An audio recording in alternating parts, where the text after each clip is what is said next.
My name is Saga Anderson. Spell both names. Saga is S-A-G-A. Anderson is A-N-D-E-R-S-O-N. Okay, thank you. All right, Mr. Smith. Good morning, Ms. Anderson. My name is Peter Smith. I'm the prosecutor of the state of Nevada, Carson City. Do you live in Carson? Where do you live? I live in Carson City, Nevada, Street, zip code 89703. How long have you lived in Carson City? I've lived here pretty much my entire life. The last time I moved back was 2019. Were you in Carson City on July 18th? Yes, I was. Did something happen that day? Yes, it did. Okay. Can you describe what happened? Absolutely. So my boyfriend and I, Cameron Bass, we were driving to drop off my little brother at the Taco Bell by the hospital, and we were headed down Arrowhead towards the roundabout. At this point in time, we saw a white moped that looked like it was stopped in the middle of the road, and as we approached, it was indeed stopped in the middle of the road at a complete stop.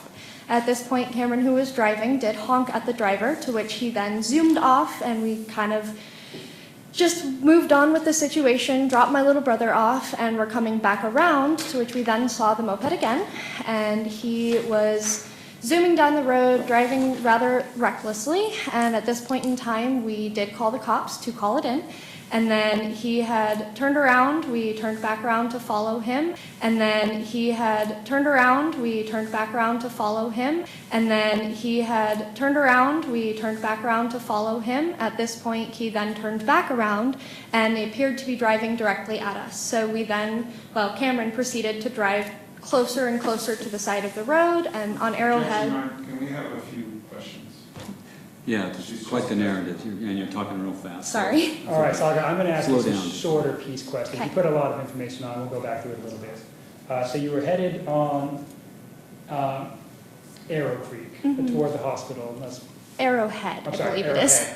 Arrowhead toward the hospital, that's westbound? Yes, Okay, approaching the the roundabout by the freeway interchange? correct.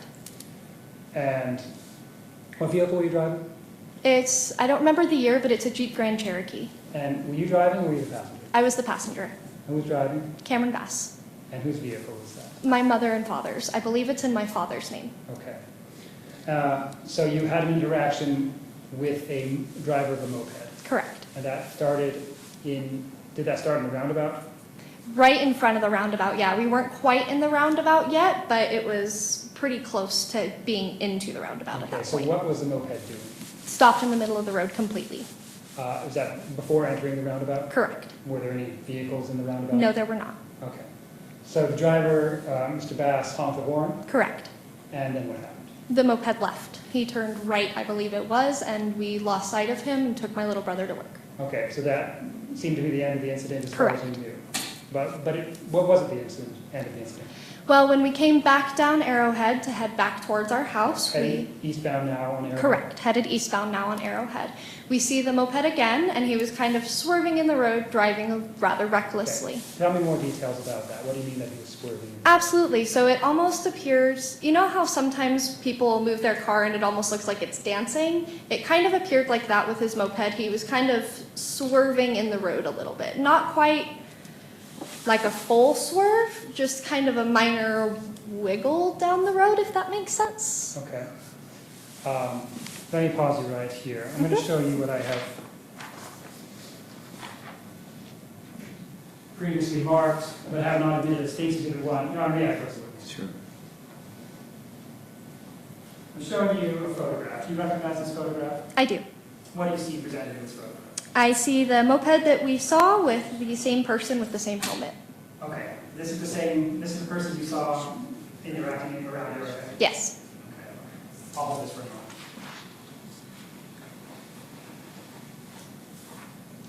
So as the moped driver was dancing his moped back in front of you, what happened after that? At that point in time, we got behind him and he sped off in front of us. When he was kind of dancing in the road, we were approaching him at this point in time. Once we got behind him May I again. pause you? Yep, Approaching him from the rear? correct, Okay, go correct. ahead. So we were headed eastbound, he was in front of us. Now at this point, when we got behind him, I had called in that what was going on, And at that point in time is when he zoomed off and turned back around and came towards us. So let me pause you. Does that mean that he accelerated away from you Correct. and turned around? Correct. And this is on Arrowhead still? Correct. Okay. Sounds like we're east of the highway now? Correct. All right, so he's coming back towards you. Correct. Which lane of travel is he coming in? At this point in time, he was kind of in the middle of both lanes. Okay. There's no definitive lanes on Arrowhead, but he was definitely in the middle of the road at this All point in right. time. Keep going. Now, at this point in time, once he had turned back around, Cam and I were in our lane, and as he approached us, we moved over closer towards the side of the road. Is that the right or left side of the road? Right side of the road. Okay. Now, at this point in time, he seemed to be coming in closer and more directly at us, so Cam moved as far to the side as he could. At this point in time, the moped appeared to be continuing to come straight at us, and that is when the collision with our mirror happened. Okay. Tell me all the slow details about how there was a collision with your mirror. Yeah, so as we were getting closer towards the edge of the road, now there's no curb here, it was just a dirt dip in the road. Now there's no curb here, it was just a dirt dip in the road. Now there's no curb here, it was just a dirt dip in the road on the side there. And he comes closer, closer, and as he's approaching, it looked like he was holding something up or something was going on. His hand was extended. And at that point in time, I'm not sure if he punched, smacked, or what happened, but something hit our mirror on the driver's side. And at that point in time, he zoomed off behind us. Cam then turned around and we followed to get more details for the phone call. So you couldn't tell what part of his body hit the mirror, but you could tell it was something around the vicinity of his head or his arm or shoulder? Correct. So you couldn't tell what part of his body hit the mirror, but you could tell it was something around the vicinity of his head or his arm or shoulder? Correct, yes. Okay. And would you be able to recognize the moped driver if you saw that person today? I'm not positive that I would be able to identify the exact facial structure, as I wasn't able to see that as well from the passenger side, but I definitely would be able to identify the moped and the helmet that he was wearing. Okay. And, all right, thank you. So you have this collision on the roadway, and you said that Cameron then turned around to try to follow the moped? Correct. Okay. And tell us how that went. Absolutely. So at this point in time, Cam had turned around so that we could follow him. I was on the phone with the police while this was happening, and we were trying to get all of the information we could about his license plate, the description of his helmet, his bike, that fun stuff. We follow him down Arrowhead and turned right towards, I believe it was College Parkway, but I'm not great with names of roads. It was towards a stoplight. At this point in time, the stoplight was red, and he ran the stoplight. We were turning right, but there was some road construction, so we had to go a different route. I believe at this point in time, we proceeded forward through the road construction towards the Walmart on Market Street. At this point was when the cops had told us that they were taking over and that we should no longer be following him, so we stopped and proceeded with the rest of our day. Okay. And was that the last of your interactions with the this person that day? Before the cops called us to identify him, yes. Okay. So what happened when the cops called? When was that? So that was later that same evening. I believe it was around an hour or two after the original incident had occurred. And at this point in time, they had called our phone to let us know that they wanted us to come check to see if we could identify that this was the person that had smacked our mirror. So we met up with the police at the train station over by the PetSmart near that roundabout here in town. And at that point in time, we had pulled into the parking lot. He was pulled over on the side of the road, to which we were able to identify that it was the same helmet and moped that we had seen. Okay. You say he, meaning the person that was driving the moped before. Correct. And so you had a chance to see that person that same day. Correct. As the person was detained or in contact with law enforcement at that time? Correct. Okay. So you, at the time that you saw that person, how confident were you that it was the same person who had struck your vehicle? Very confident. Okay. And did that person, let me show you this again, Exhibit 1. Did he appear to be in this condition, the same moped, same helmet? Correct, yes. The helmet was the easiest identifying factor for me personally, but in particular the white moped with that helmet, yes, that is exactly what I saw. And is this the condition that you saw him in when you went to confirm identification? Correct, yes. All right. They would move to the next State's Exhibit 1 photograph. No picture. One's admitted.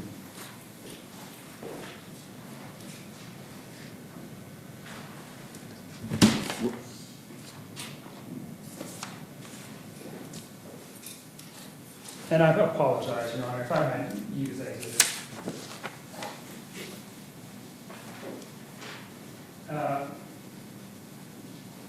Saga, having a chance to look at that photograph, to refresh your recollection, would you be able to recognize that person if you saw that person again today?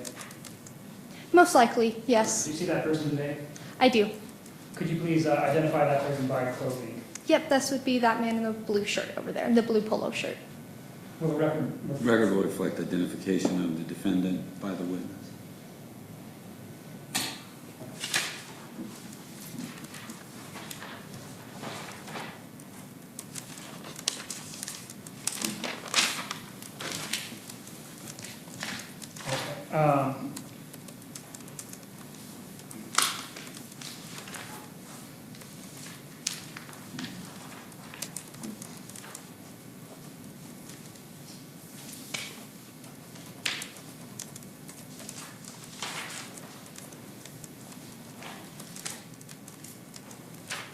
Saga, I'm going to have to show you a couple more photographs. Absolutely.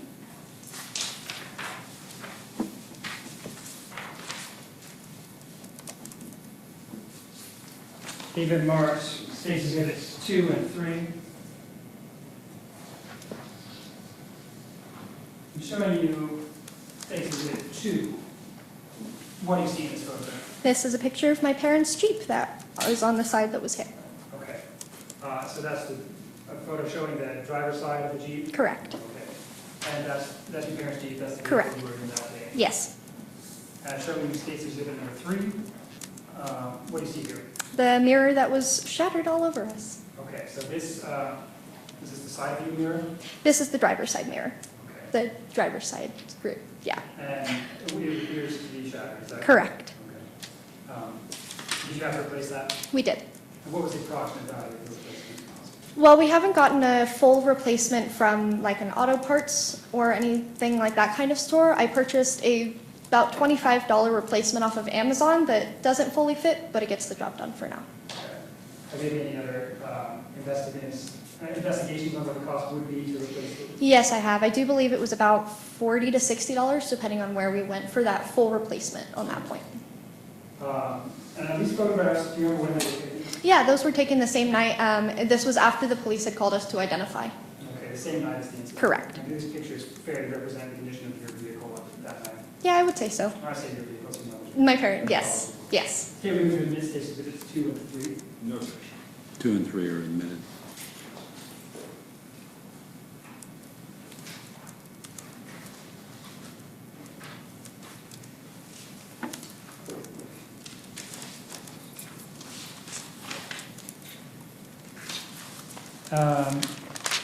Saga, have you had any other interactions before or since with the person who was riding that moped? No, I have not. Okay, do you know him from any other place or any other way? No, I do not. And all of these incidents on Arrowhead, is that in Carson City? Correct. Okay.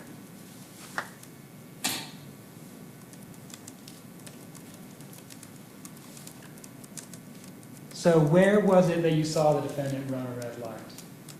That was coming off of Arrowhead. I believe it was towards College Parkway. Okay. And the swerving in the lane, that was on Arrowhead as well? Correct. Sounds like somewhere between Carson Street and where the Arrowhead turns into College Parkway? Correct. It was between the roundabout and where it turns into College Parkway. I have no further questions for Ms. Anderson at this time. Okay, Mr. Smith? No questions for this witness, Your Honor. Okay, that's all. Thank you. Thank you. State would call next Cameron Bass.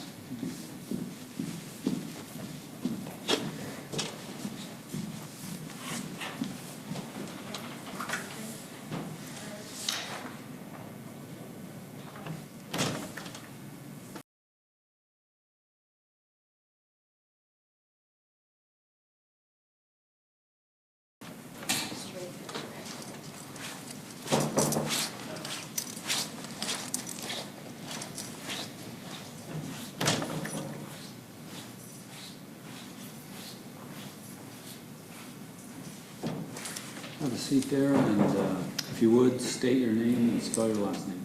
Cameron Bass, B-A-S-S. Mr. Smith?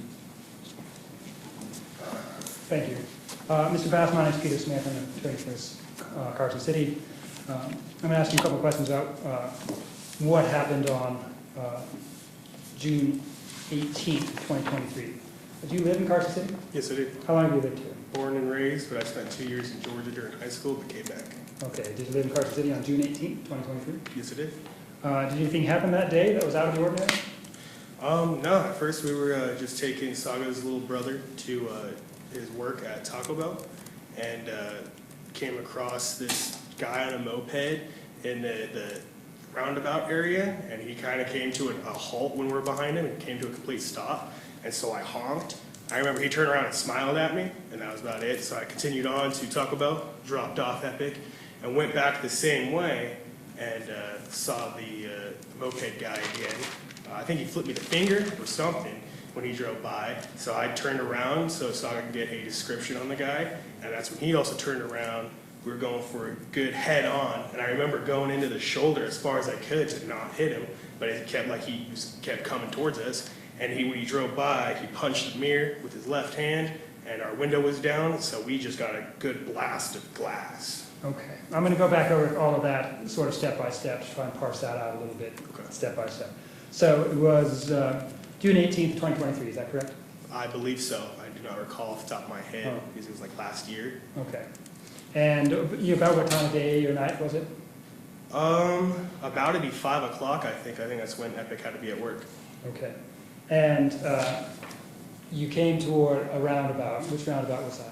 The roundabout directly under the underpass on Arrowhead. The first one when you're heading west. Okay. West of the highway?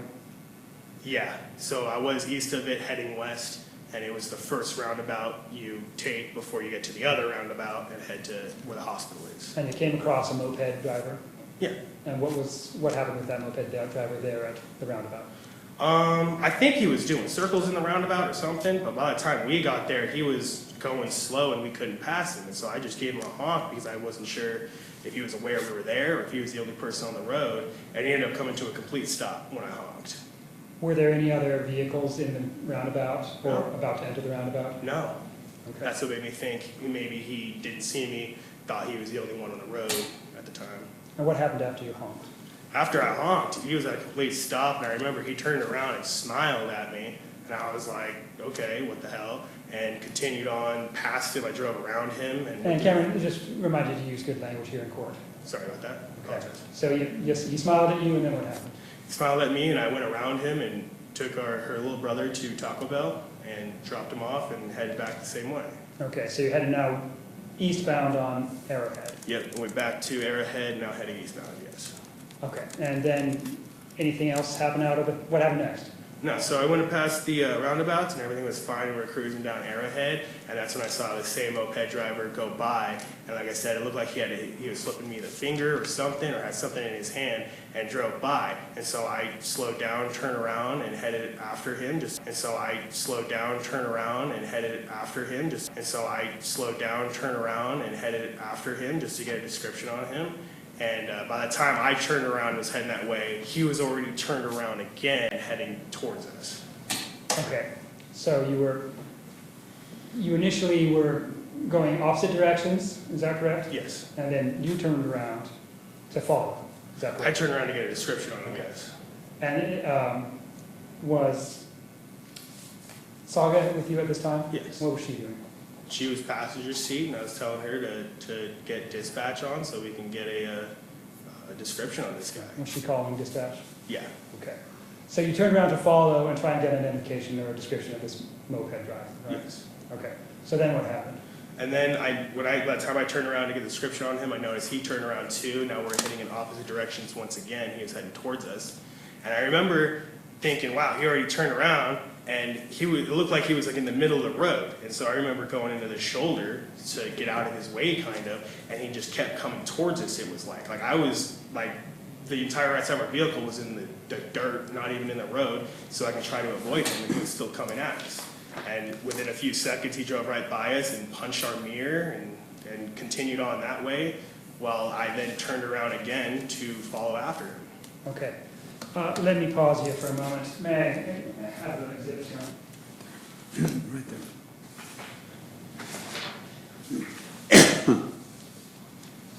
Showing you this exhibit number 2. Do you recognize that photograph? Yeah, that was when, after the deputies found him over by the train station and called us down for some pictures. So what's in that photo? The door is open, looks like the mirror is right there. I'm not too sure. It's just, Show a picture of a car. yeah, Is that the car you were driving? that was the car I was driving. And is that, whose car is that? That is Saga's father and mother's Jeep Grand Cherokee. Okay. No, if you don't, with the court commission, I'll hold on to these exhibits for now.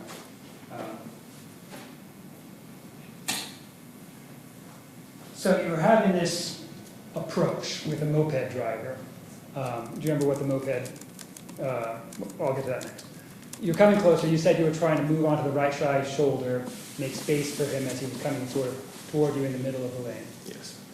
Was he in the middle of the roadway or in your lane? Or He was at first in the middle of the roadway, then we came into our lane. Okay. So step by step, slowly, with much detail as you can, what happened next in the collision? I remember just looking up and seeing him. Like I said, he's in the middle of the roadway going into our road, and I was going into the right shoulder to try to avoid him. And I remember looking up and thinking, is he really playing chicken right now? He was just coming at us head on, no matter how far over to the right I was. And by the time he zoomed by, it all happened really fast, but he punched our mirror and it swiveled all the way in. My window was down, so we just got pepper sprayed with glass and micro glass. And I remember as soon as that happened, I slammed on my brakes and came to a stop and looked in my mirror, and he just kept going. So I turned around.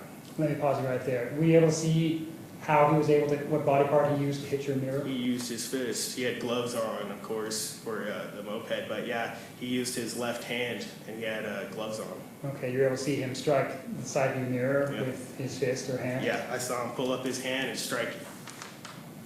Okay. Showing you what I've marked as State's Exhibit number 4, it's not yet admitted.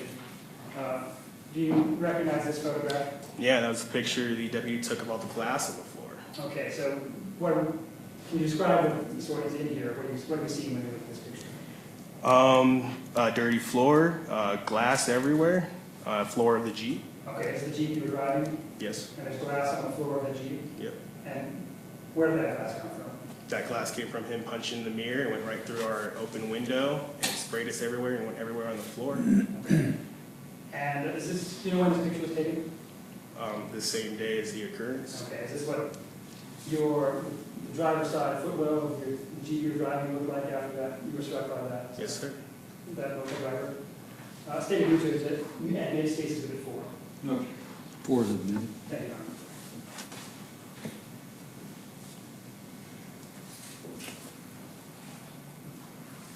So you had this fast-paced collision, or fast-happening collision. Then what happened? Then I turned around and went after the direction he was going in. He turned down, I think the street is called Anderson, that route turns into when you're going up it. And we followed him for a little bit, but by the time he got to College Parkway, I believe it is, he just ran right through that red light to avoid us, and we didn't chase after him. We lost him after that. And then we were already on the phone with dispatch. We were talking to dispatch as we were going after him. Okay. So you lost sight of him. What happened after you lost sight of him? After we lost sight of him, we just finished up our call with dispatch and went back home and assessed the damage and made sure we were both okay and there was no serious damages or injuries, which there was not. And it was like an hour, maybe an hour after, we got a call from the deputy who stopped him, which I believe is the man that's out there, and told us to come down to the train station so he can take some of those pictures that I just saw and kind of write down a statement. Okay. And was there anyone else there at the train station besides the deputy? No, there was a few deputies that were on the scene there, but no. Was the moped driver there? The moped driver was there, yeah. He was parked in the street. They had him pulled over on the side of the street of Carson, and we were in the parking lot of the train station. Okay. Were you able to get a look at him that night? Yes. That night when the police had called you back? Yes. And before then, were you able to get a look at him before he before law enforcement had contacted? I had a look at him, but not his face because he did have a helmet on. But he was wearing the same coat. He was wearing the same coat. He was wearing the same coat, the same helmet, and the same everything, and the same moped that we had the incident with. So when you went to identify him after law enforcement had found a suspect, how confident were you that that was the same person? 100%. Okay. Showing you the state exhibit number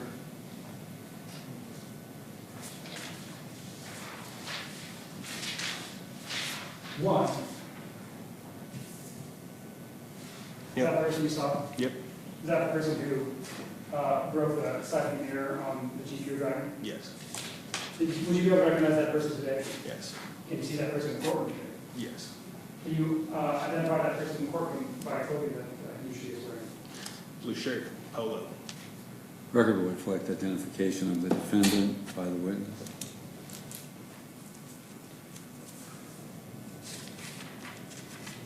Have you ever had any interactions with that person before or after this day? That day on July? No, I don't think I've ever seen him beforehand, but directly after the incident and we were done with the cops.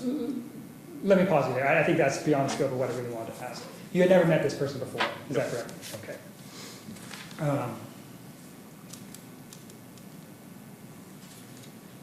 Okay. And when the collision occurred between the moped driver and your vehicle, or the Jeep, you're driving the Jeep, your vehicle was essentially in its lane or on the right side of its lane or in between? Yeah, it was, I want to say 75% on the street, 25% of it, the tires were on the shoulder so I could try to avoid. Okay.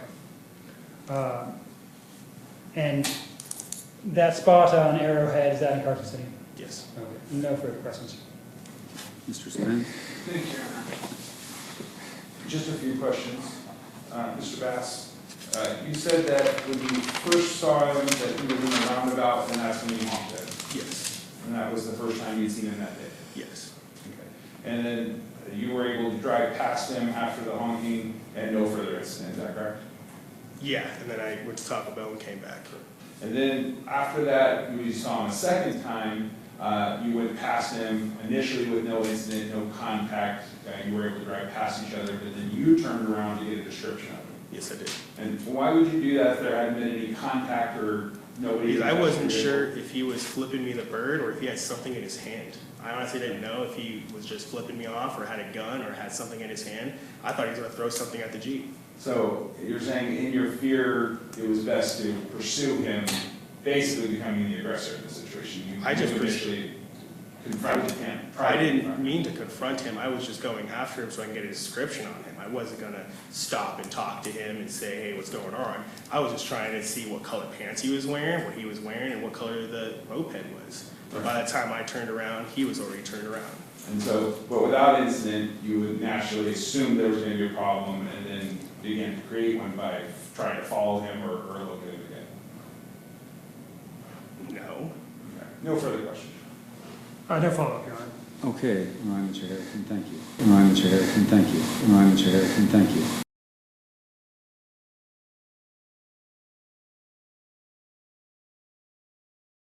Okay, have a seat. Okay, your witness, Mr. Spence. Thank you, Your Honor. We have just the one witness, Michael Harrison.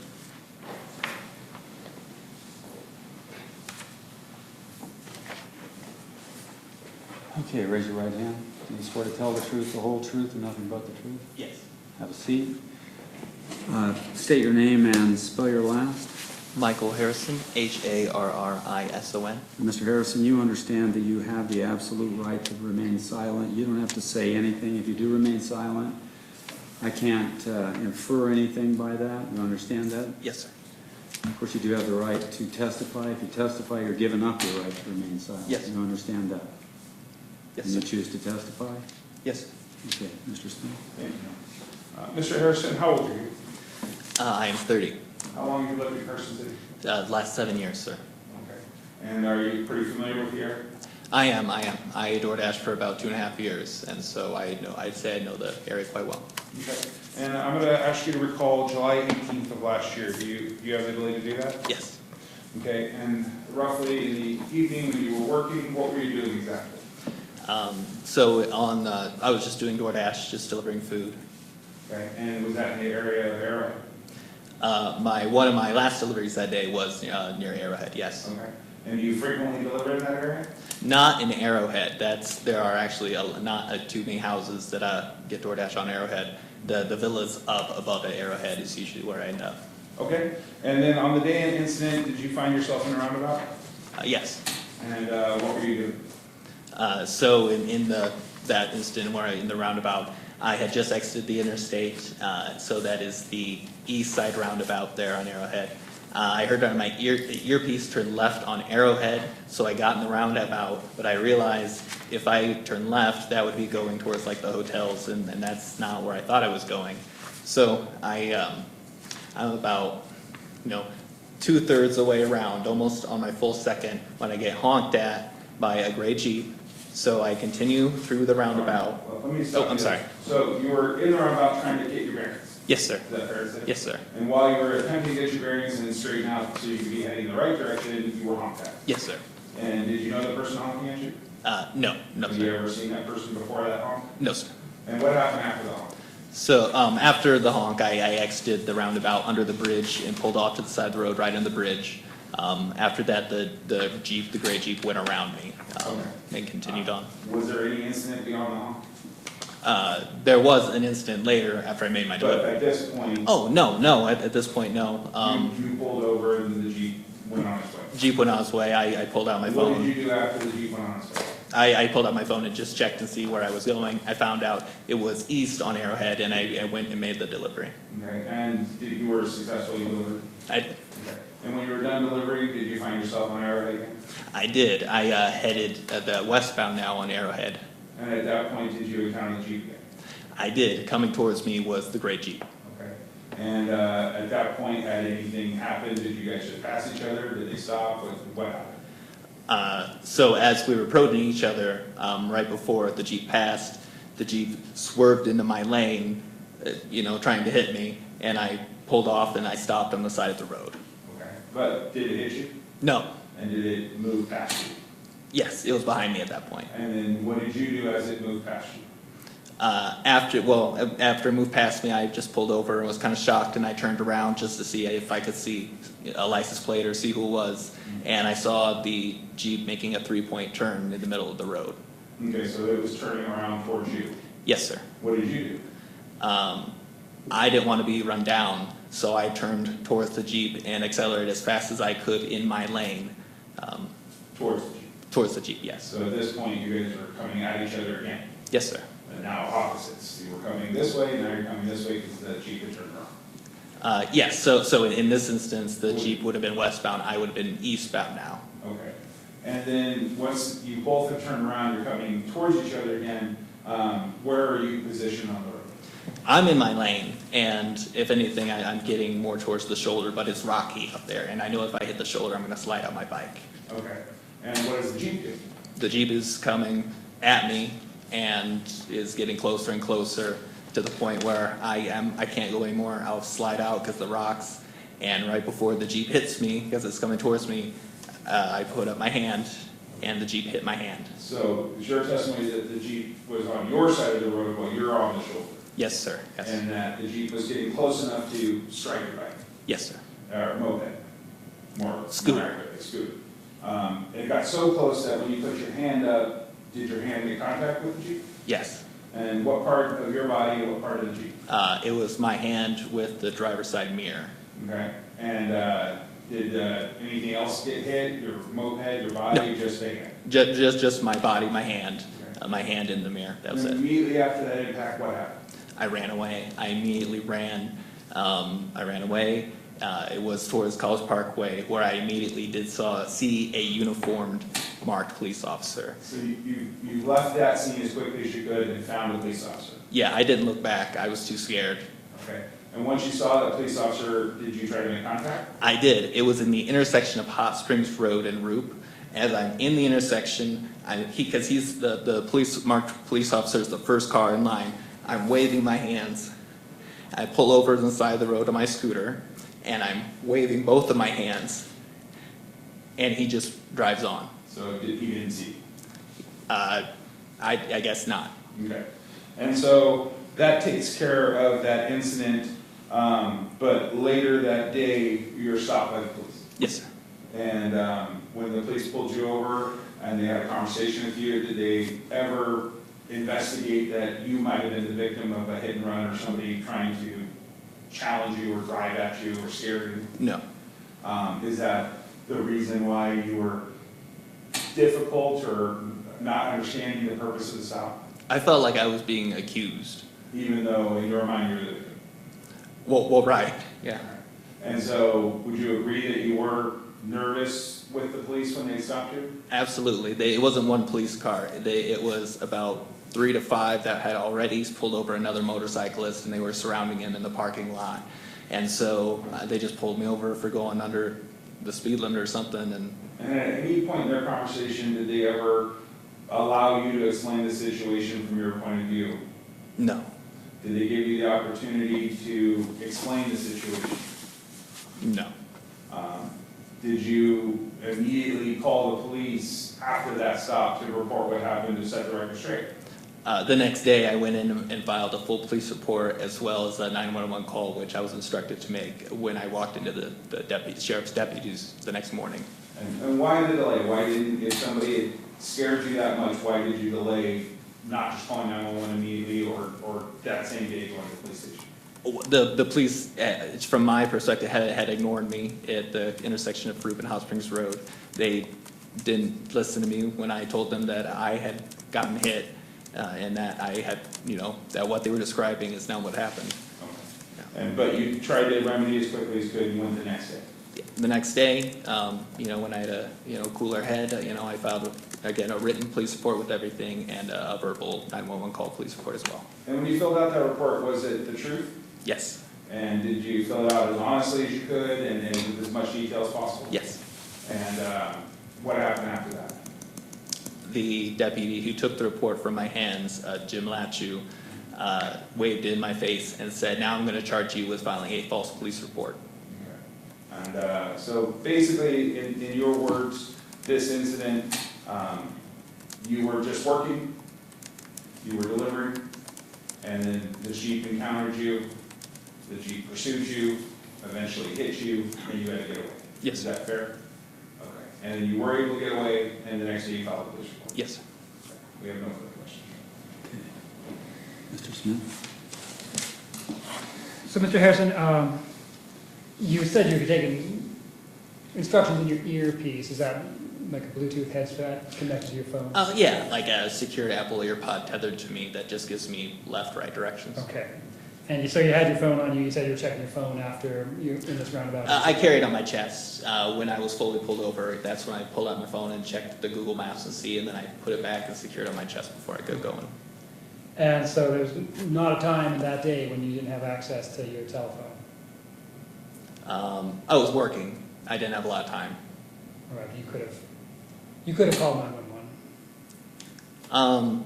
I attempted to flag down a uniformed police officer.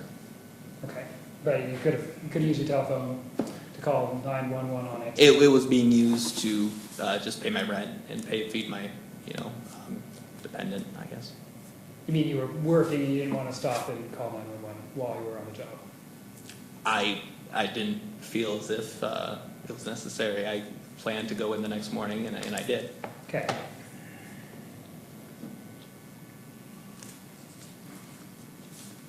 So you had this interaction when you were in the roundabout. You got honked at. You might have gone around it twice, or so, while you were trying to figure out which way you were going. Not at the time I was honked, no. So, all right. So my understanding is you went into the roundabout. You might have circled it once or twice, and then you had stopped to check to. May I draw it? Sure. Yeah.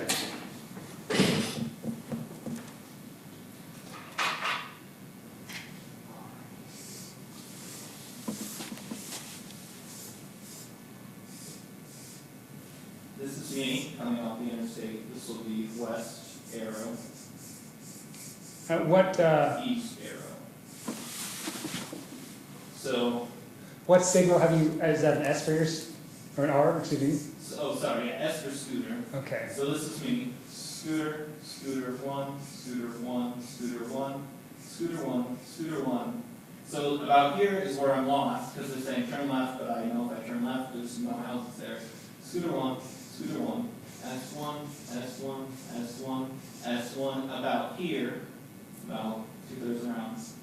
I honk that from a Jeep, J1. Okay, why don't you draw the Jeep in a different color? Oh my goodness.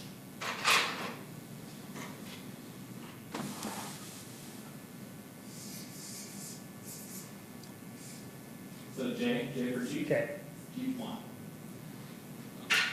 So at this point, I honk that, and I go around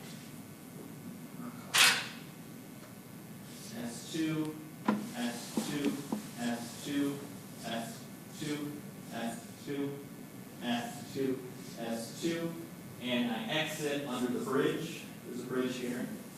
And I go to the side of the road and I stop. S2, S2. And now I am stopped. The Jeep, so it's Jeep. and you can just draw an arrow to see what he did. Oh, okay, yeah, just Jeep, Jeep, Jeep, Jeep. He exits and he goes around me. After he goes, pull off, side of the road, that's when I check my phone, find out I need to be here. And so I go, scooter 3.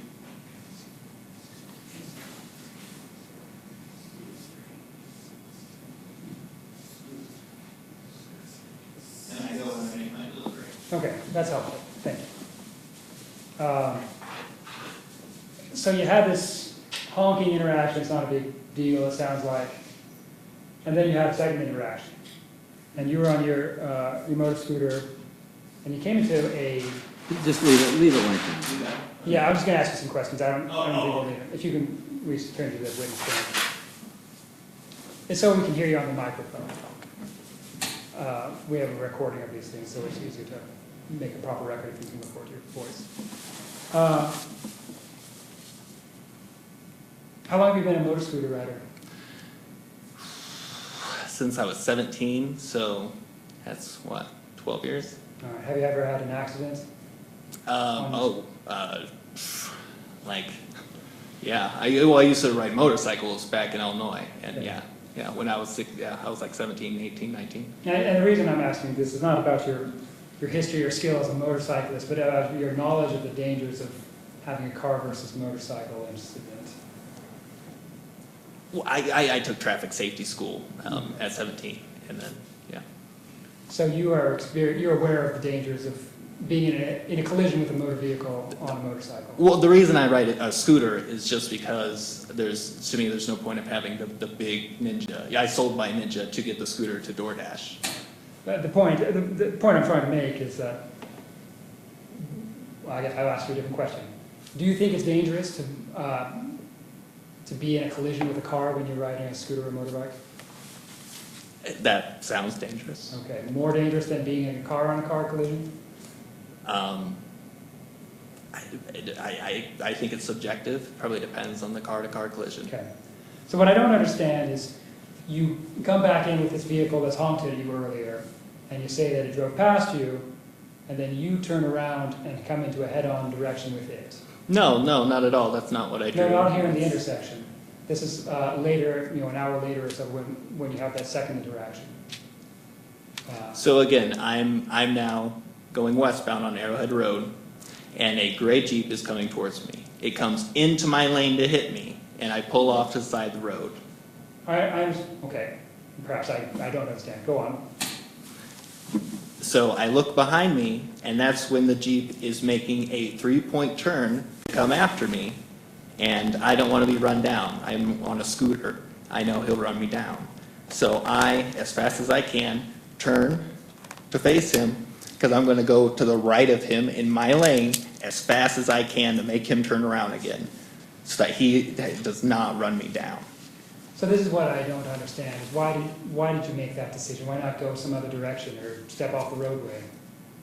If you were afraid that he was gonna run you down, why did you go toward him in a head-on manner? Because I'm on a scooter, the effective speed is about 45. If this guy has a Jeep, it's a car, it goes a lot faster than 45. He would have run me down. So your solution to that is to head right for him? To buy myself some extra time to where I can go and turn, yeah, I'm gonna force him to make a second 3-point turn, and that's absolutely. But this is after you said he had merged into your lane to try to force you off the road when he passed you. Right, so from my perspective, he's very aggressive. He tried to kill me once.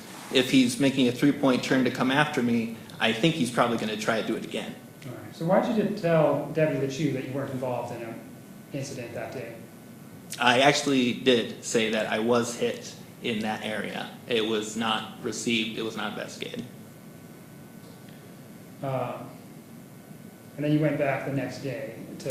The next morning, I filed a full police report and the 911 call, yes. Okay. No further questions this time, no? Mr. Smith? Again, just a quick follow-up based on those questions is, so when the second encounter with the Jeep, you didn't know the Jeep was coming until it was coming at you? Like you didn't anticipate it being there, you didn't go towards the Jeep? No, I was just heading back towards the restaurants. And it came at you and got near you, but it didn't hit you in that confrontation?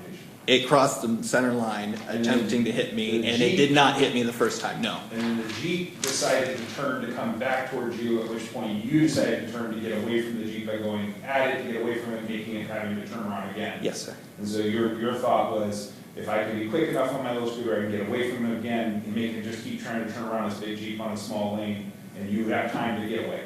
Yes, sir. And it turns out you did have time to get away, you were able to escape the Jeep. Yes, sir. Okay. And then you made a report the next day. Yes, sir. Thank you. Hey, Chris? No further questions. Okay. No follow-up. Have a seat. Closing? Your Honor, this case depends a lot, although not entirely, on testimony. The court heard testimony from consistent testimony from Saga Anderson and Cameron Bass about how that incident played out. It was pretty consistent. It didn't have a whole lot of embellishment. From what I observed, the court can draw its own conclusions about that, of course. Defendants were, I don't think identity is in dispute. The defendant hasn't disputed that he was involved in this road rage incident, this motorist dispute in the area of Arrowhead.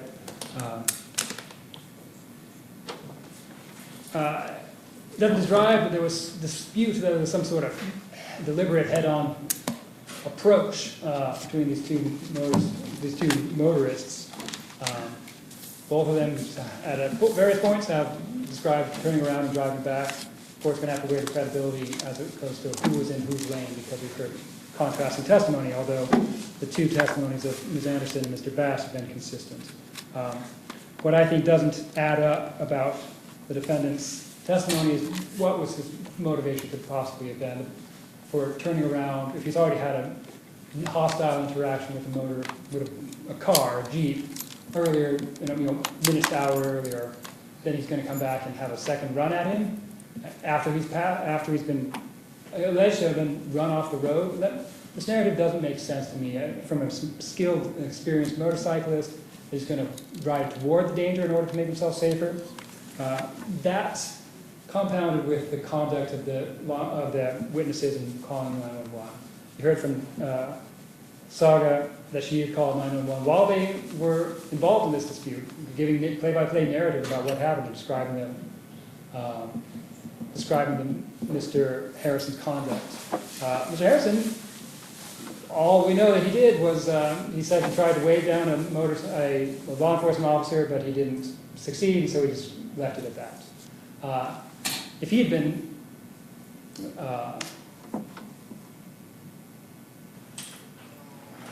I can leave it to the court to come to his own conclusions about why he didn't bother to call 911 until an hour later when he was contacted by law enforcement.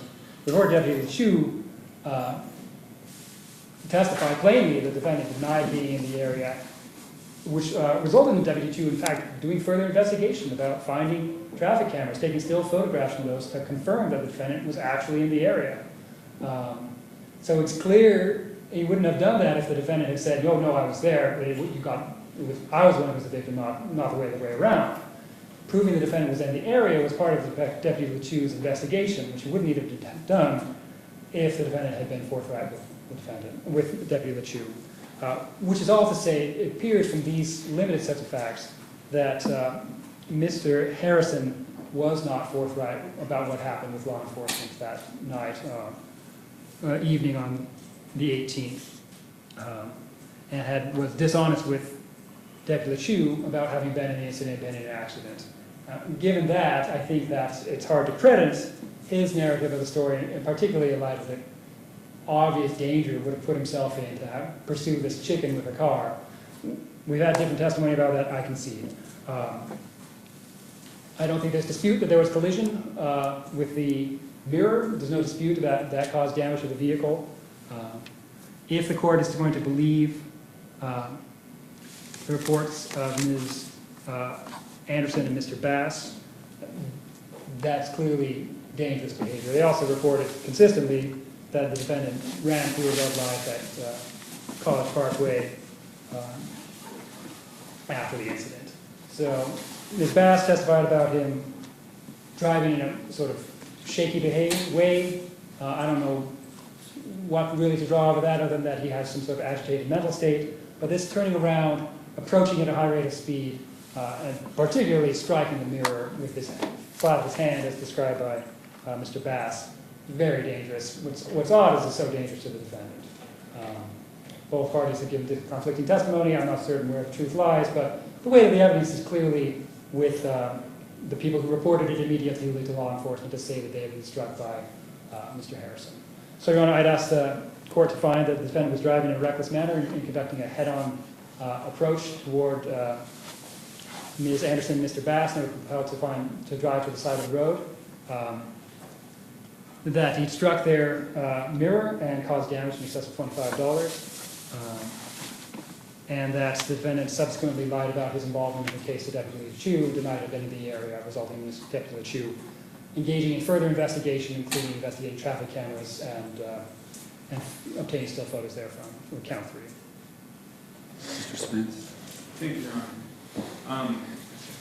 In this situation, I disagree with the state in that Saga and Cameron, or Ms. Anderson and Mr. Bass, gave the same.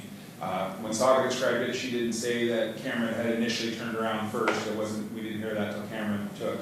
I was particularly surprised to hear that they were already trying to get descriptions before any incident had happened, before any contact or anything other than two people passing each other, but like, we need descriptions of this guy, and they became the aggressor, forcing Mr. Harrison to try to be as defensive as possible.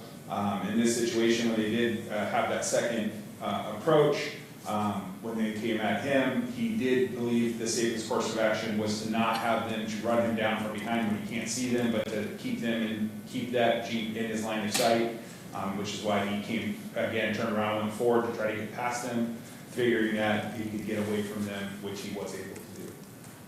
When he met with the police, he was very scared and was very irritated that they kept saying that he was involved in a hit and run, that he was the one that hit somebody.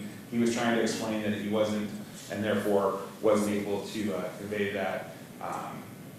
He did fill a report out giving all the details.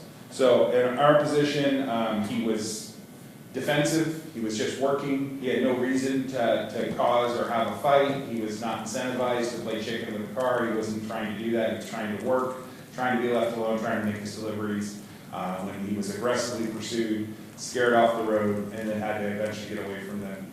So we'd be asking that you find him not guilty in all 3 counts, as this is basically a he said, she said situation, no police witnesses, just 2 people and 1 person, and the state wasn't able to prove this beyond a reasonable doubt. He did eventually file a report, but it was a truthful report as he testified that he was there and what happened. So we'd actually find him not guilty in all 3 counts. No further rebuttal. Okay, well, first off, I guess I find the testimony of of Saga Anderson and Cameron Bass to be credible. You talked about how Ms. Anderson was, on the phone, reporting things live as they happen. I don't believe your story about, it just makes no sense to me. There's maybe in a spy movie where James Bond or somebody's driving a motorcycle and they, go flying by head on, but not on a scooter on Arrowhead Drive, turning around and going towards this vehicle that you thought was going to run you down. It just makes absolutely no sense to me. And then the other part about you trying to wave a cop down and they ignored it. So based on that, you decided, well, they're ignoring me. I can't even call 911. I'm not going to do anything. And it just doesn't make sense. It doesn't add up. And then the story you did give to Deputy Lachew turned out, I think, to be false. So I find you guilty of the 3 counts: reckless driving, destruction of property, and false reporting of a crime.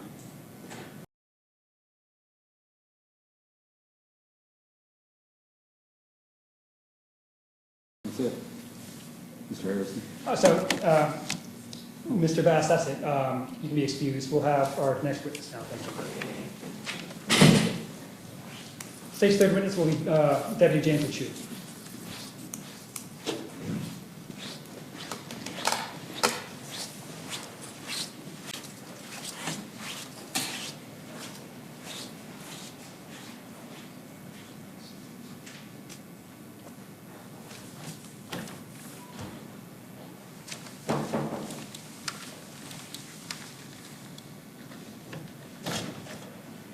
Oh, come on.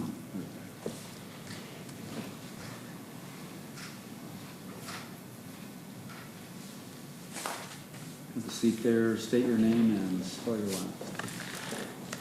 Deputy Jim Lachew, Lachew. Okay. Mr. Smith. And Deputy, I'll be calling you James. Is your legal name James or Jim? Legal name is James. Go by Okay. Jim. I apologize if I'm not using the correct name. How are you employed, Mr. Lachew? With the Car City Sheriff's Office. Are you a deputy sheriff? I am.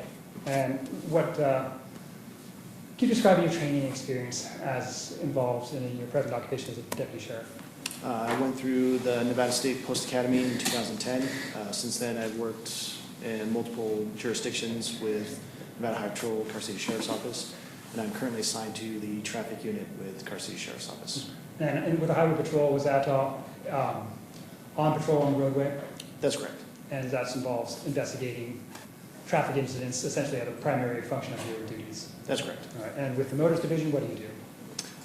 My primary function is traffic enforcement and investigation, doing crash investigation as well as major crash investigation involving fatalities and high priority incidences. Okay. Were you involved in an incident which occurred on July 18th, 2023? I was. Okay.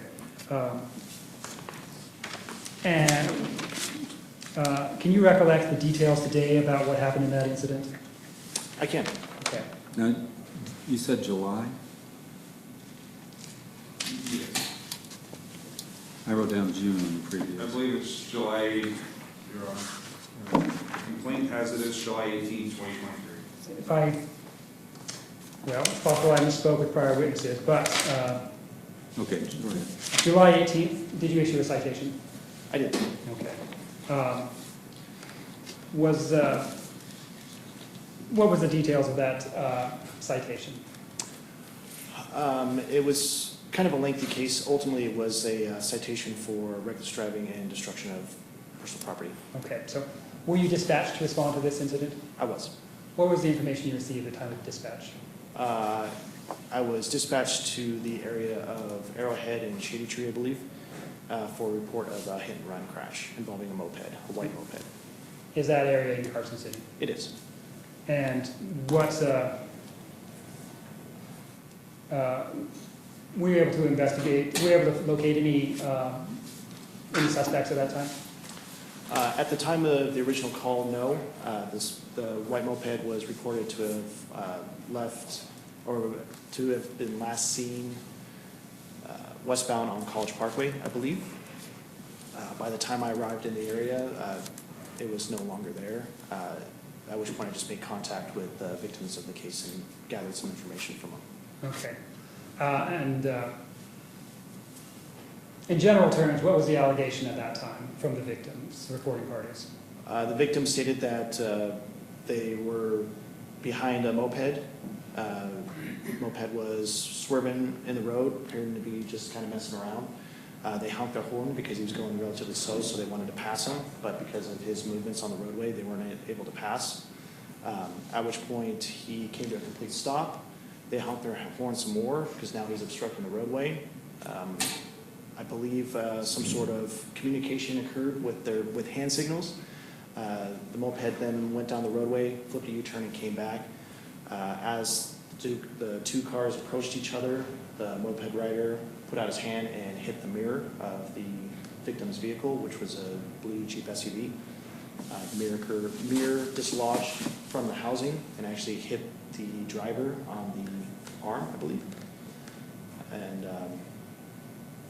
they tried to follow the moped, but then they lost sight of him somewhere in the area of Roop Street College, which is maybe about 4 or 5 blocks from the location that this supposedly occurred.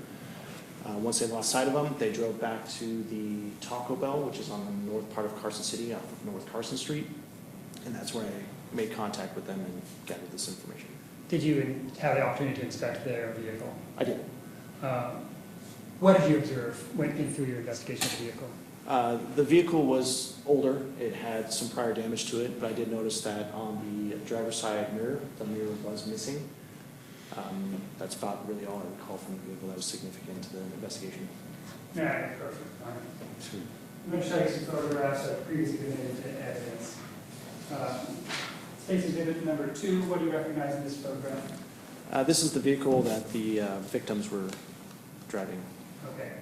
And that condition it was in, did you take that photo, was that the condition of the vehicle you were in when you saw the photograph? It is. I don't recall if I took this photo or if another deputy did, but this was the vehicle that I did observe. And showing you State's Exhibit number 3, what do you see in this one? This is the mirror to the vehicle. Okay. And to your understanding that you would say that the mirror came from the mirror housing, is this showing that incident? That's correct. Showing you State's Exhibit number 4, what do you see in this? I believe this is some of the debris from the mirror on the floorboard, but there's so much dirt and whatnot, I can't say 100%, but I believe there was a little bit of mirror debris on the floorboard. And so the damage you observed that night, was that consistent with what, in your training and experience as a traffic investigation deputy, having been involved in many accidents, is that damage consistent with the narrative that you received? It is. Okay. So it's plausible to you that the broken mirror that you observed could have been caused by a moped rider striking it with his fist? Absolutely. Or open hand? Yes. Okay. Did you do any further investigation on the case? I did. What happened? Later on in the day, I believe it was less than an hour later, it was broadcasted, prior to this, it was broadcasted through the sheriff's office for an attempt to locate the moped. Approximately 40 minutes to an hour later, I believe the sergeant, the watch commander, observed the moped in the downtown region. However, he wasn't able to make contact with the driver. He just observed him. By the time he flipped around to try to make contact, he lost sight. I was in the area, so I responded to the location to attempt to locate the moped, which time I did locate it in the area of Fairview and Carson Street, and I made a traffic stop to continue my investigation for this incident. Okay. Were you able to locate him? Were you able to identify this suspect? I was. What was the name of the suspect? Michael Harrison. And would you actually be able to recognize Mr. Harrison if you saw him today? I would. Do you see him in the courtroom? I do. Can you identify him based on clothing he's wearing? I can. He's seated in the defendant's seat wearing a blue shirt and khaki pants. Record will reflect identification of the defendant by the witness. Tell me about your interaction with Mr. Harrison when you had detained him on the traffic stop. When I stopped him, I approached him. I noticed that the moped matched the description that was provided to me. He was wearing the same clothing that the victim had provided. I believe it was like a black shirt and like khaki shorts. When I talked to him, I introduced myself, and I told him the reason I'm stopping you is because I'm investigating what occurred up in the area of Arrowhead and Shady Tree or 580. I don't remember exactly how I described it, but on the north end of Carson City. He was very confrontational. Every question that I asked, every opportunity that I did to try to explain the situation, it appeared that he just either wasn't listening or just refused to acknowledge the situation. Even when I attempted to identify him with his driver's license, when he went to hand it to me, I went to take it from him, and he almost kept like a death grip on it as I was trying to take it, like he wasn't going to give it to me, but ultimately he did. So what's going on? So there was an incident that occurred up north, and it was a male riding a white moped with a black shirt and a skull cap that hit. Skull cap? Skull cap, what you got? That hit a mirror on a car and messed up the car. Sound familiar? No, but I did get hit. You got hit? That was really the only uncooperativeness that he did. Other than that, he remained on scene. Didn't really cause any other issues other than verbal. No. What the hell is no, going it's because on you're here? being a dick. Again, tried to get information from him of what occurred. He was adamant that he was not in the area, that I had the wrong person, and that was really about all the interaction I had with him. How did you determine that he was the person you were looking for? Again, based off what I had received through my dispatch and victims, he matched the description of that. I then had my dispatch contact the victims to see if they can return to where I was to identify the defendant. Approximately, I think 20, 30 minutes later, they did arrive on scene and gave me an affirmation for sure that that was the subject that was involved. All right, no doubt. You didn't observe any doubt in their observation? No, in fact, I believe I even asked them 100%, is this the guy that did this to the mirror? And they said yes. Tell me more about the defendant denying to have been involved in the incident, in this incident. Really just said he was never in the area. I do recall now that he was door dashing.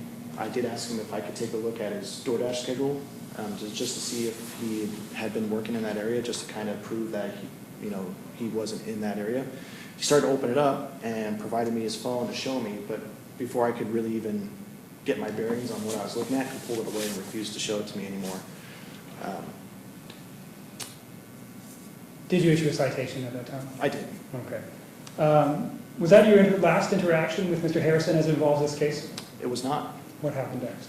Actually, the next day, in the late morning, I believe it was like right around 10 o'clock-ish, I was dispatched to the front counter of the sheriff's office for a report of a hit and run. And when I arrived on scene, it was Mr. Harris that was there. And why was that? Was that surprising to you? It was. Why is that surprising? Because he was reporting the hit and run from the day before that he supposedly was not involved with. Okay, so he had either on that, he presented two mutually exclusive scenarios, one that he was there and involved, and one that he was not involved and not there. That's correct. Okay. And that amounted to, essentially, one of those was no, was not the truth. That's correct.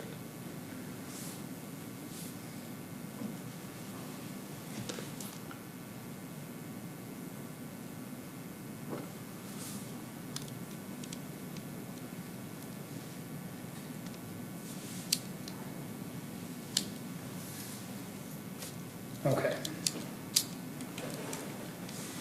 I don't believe I have any further questions for Deputy Lachew at this time.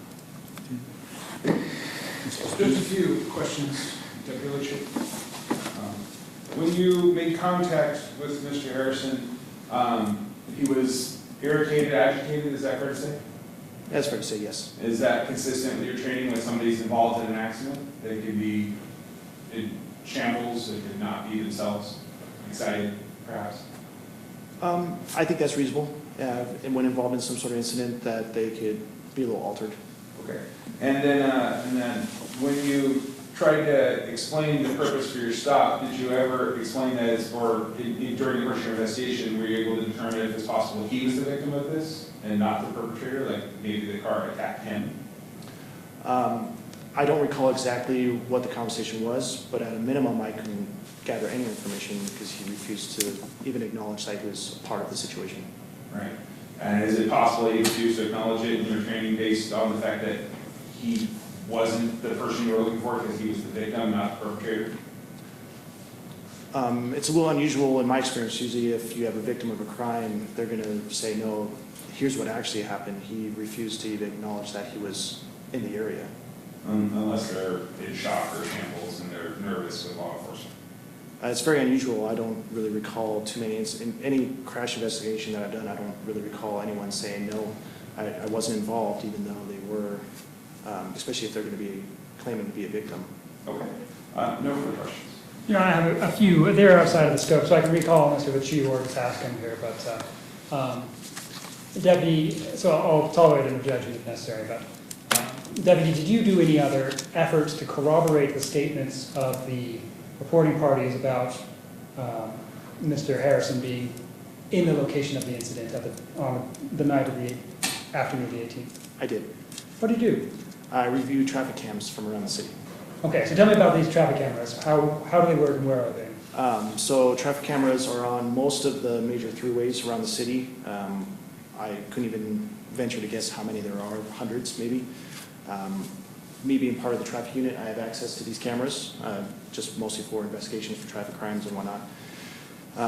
The next day, or could even been later that night, I reviewed the traffic cameras from the area. The nearest one there was at College Parkway and Retail Drive. There was one at College Parkway in Emerson, however, that day it was non-operational. I can see from College and Retail Drive, if looking to the west, I could see the moped exit Emerson to enter College Parkway. I then tracked the vehicle as it went down Roop Street to Hot Springs, down Roop Street to Hot Springs, down Roop Street to Hot Springs, where you can see the moped clearly. You can see the rider. At that time also, Deputy Jones was in the area during our attempt to locate. He advised that he observed a possible match on the moped. I did. It was in the intersection of Hot Springs Road and Roop. As I'm in the intersection, because he's the marked police officer is the first car in line, I'm waving my hands. I pull over to the side of the road on my scooter, and I'm waving both of my hands, and he just drives on. So he didn't see. Down Roop Street to Hot Springs, where you can see the moped clearly. You can see the rider. At that time also, Deputy Jones was in the area during our attempt to locate. He advised that he observed a possible match on the moped. However, when he went to flip around, the moped had left the area and he lost sight of it. I further tracked it south, I believe in the areas of Stewart Street and William Street, Roop and William Streets. I think that's probably about all of the areas, but I did get some definitive snapshots from those traffic cams showing the defendant as he was riding.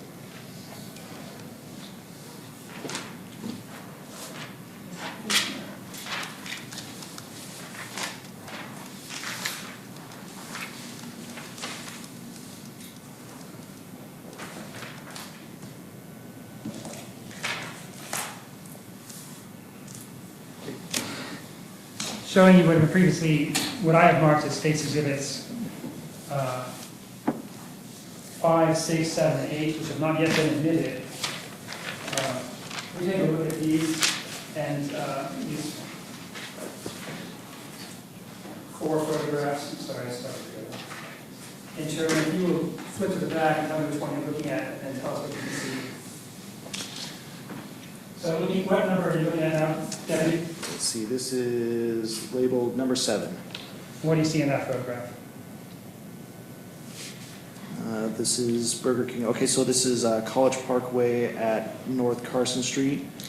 On the right side, it is the defendant riding his white moped. Okay, where did this photograph come from?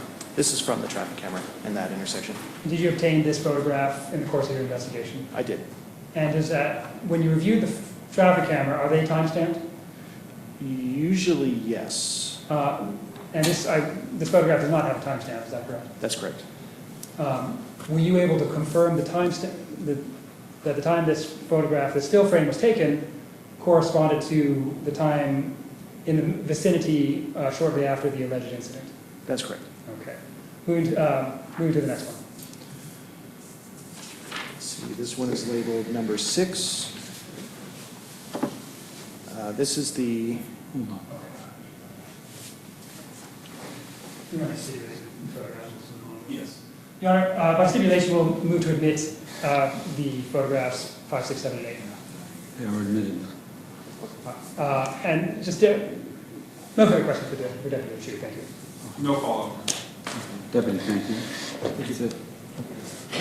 Your Honor, I have a couple of,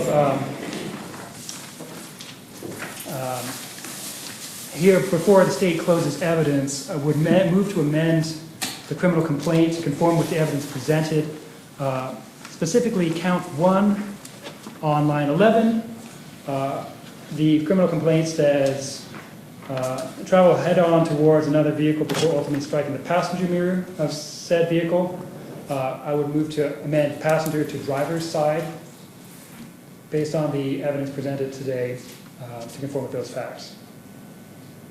Any objection? No objection, Your Honor. I'll make that by interlineation. Driver's side mirror. Okay. And Your Honor, on count 3,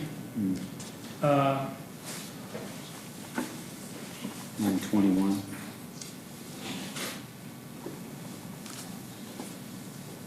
I'm sorry? Line 21. Well, that's count 2, I'm sorry. Right, count 2, line 21, it was the driver's side mirror. But it was also in line 11, okay. Yes. And count 1. Yes, and count 2 on line 21. Okay. With those modifications, Your Honor, no, the state has no further evidence to present. Okay. Mr. Spence? Your Honor, we only have one witness. We'd call Michael Harrison. Okay, you know what? I'm going to take a very quick Yes, Your Honor. couple of minutes. Will you, right?